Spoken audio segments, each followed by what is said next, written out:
If you didn't see the New York Times headline last week asking, quote, did women ruin the workplace? You might have seen the backlash because it's been pretty much everywhere. The piece was created by conservative columnist Ross Douthat. It included an interview with two women authors, Helen Andrews and Leah Labresco Sargent, that explored the idea that liberal women have, quote, feminized America's institutions, driving men and masculine virtues out. That, according to the piece, has forced women to suppress their nature and fit into workplaces designed for men. Rather than calling that misogyny, the trio suggested that, quote, wokeness and feminization are the same thing and that they're bad for both men and women. Andrews then used the Me Too movement as an example of feminism run amok, suggesting men like Aziz Ansari were canceled for, as she put it, a bad date.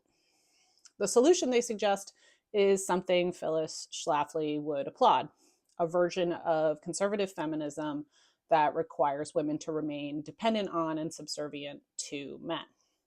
These would be workplaces where the concept of equal pay is roundly rejected and women are only allowed to work in certain feminine roles.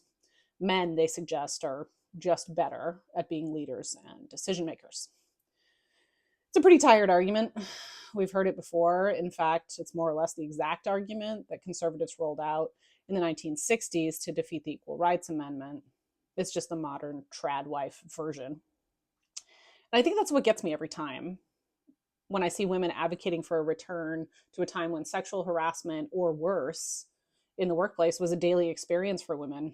I've recently been rewatching some old episodes of MASH, and the character Margaret Houlihan rarely goes an episode without someone kissing her against her will. It's a laugh line every time. I recently experienced both sexism and ageism in a workplace setting where an older man suggested he didn't think I was up for the job because of my gender and my age. He did this in front of a large group of people, and he did it with a laugh and a grin. It was meant to embarrass me, to humiliate me, to put me in my place. These old ideas are emboldened again, and that's anything but great.